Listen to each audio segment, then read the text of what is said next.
In a world full of doubts, skeptics, and shifting beliefs, how can we know Christianity is true? Why should we trust the Bible? Does faith really make sense in the modern age? Whether you're a believer looking to deepen your understanding, a skeptic searching for answers, or just someone who loves a good intellectual challenge, you're in the right place. You see, the first Monday of every month, I want to journey with you and unpack some of the common objections to faith and offer defense. Essentially, offer some apologetics, a defense of faith to the questions you may grapple with from time to time. Now, I want to be clear. Apologetics isn't about winning arguments, especially on Facebook. It's about discovering truth, loving others through our answers, and growing in a deeper understanding of why we believe what we believe.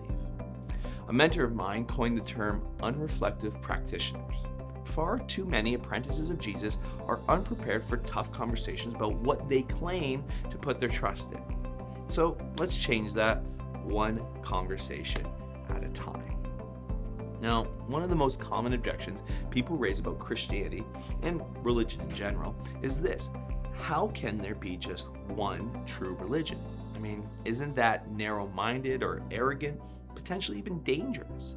We live in a world that values inclusion, tolerance, and diversity. And so when someone claims that their religion is the only true one, it can feel offensive, like they're putting themselves above everyone else. It's no surprise that many see religious exclusivity as one of the root causes of division and conflict and even violence throughout history. So, in response, a lot of people suggest we take a different route. Some say all religions are equally valid as long as you're sincere, and others argue believe what you want, just kind of keep it to yourself. I think at first glance, these approaches sound respectful and fair, but do they actually hold water? Unfortunately, not really. The statement, "no one should claim to have the truth," is itself a truth claim. It's a way of saying my view that all views are equal is the correct one, and anyone who disagrees with me is wrong. Ironically, that's just another form of exclusivity. It may sound open-minded, but underneath it's still drawing a line. It just places itself on the tolerant side and everyone else on the intolerant side. The reality is everyone has a belief system, even those who say they're not religious. They still operate from a worldview. They have assumptions about life and morality and purpose and meaning. The question isn't whether we make exclusive claims, but which claims are actually true and which lead to human flourishing.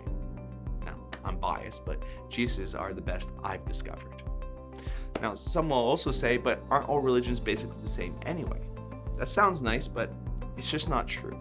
Religions may look similar on the surface. They encourage good behavior, they promote peace, and they talk about the divine. But when you dig deeper, they offer very different answers to life's biggest questions. Who is God? What's wrong with the world? How is that problem fixed? What happens after we die?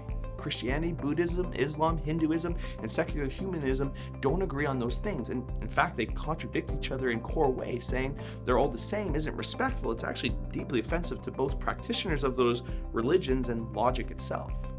There's a famous story used to support the all religions are true idea, the story of the blind man and the elephant. Each blind man touches a different part of the elephant, trunk, leg, tail, and describes something different. The moral: no one sees the whole picture. But here's the underlying problem. The only way you can tell that story is if you claim to see the whole elephant, which means the story is another way of saying everyone else is blind except me. That story, ironically, ends up making the same kind of exclusive truth claim it tries to deny. Now, on this topic, allow me a quick word about tolerance. Many fear that exclusive beliefs lead to intolerance or even hate. But real tolerance isn't pretending that all ideas are equally true. It's loving and respecting people even when you deeply disagree.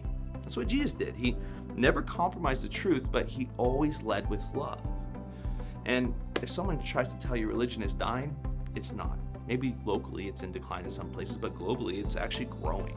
Despite predictions of its decline, faith continues to shape billions of lives. Attempts to suppress religion, whether by government regimes or cultural pressure, they almost always backfire. Why? Well, I can't be certain, but I assume it's because human beings are wired for meaning and purpose. Now, it's true, religion can be misused. History has tragic examples of people using faith to do some not so nice things. But let's not pretend that's unique to religion. Any belief system, political, ideological, even atheistic, can be twisted into a tool for harm. In fact, the largest and most violent genocides in human history have been led by atheists. I don't think the right question is, does religion cause harm? I think the right question is, what leads to healing and hope? And that's where Christianity offers something radically different.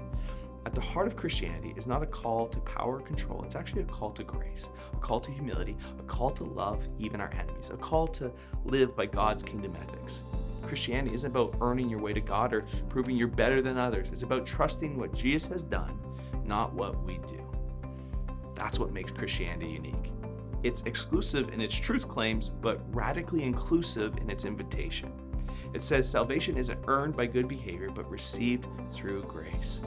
As John Mark Comer puts in his book, God Has a Name, it's not about climbing the mountain up to God. It's about a God who came down the mountain to be with us.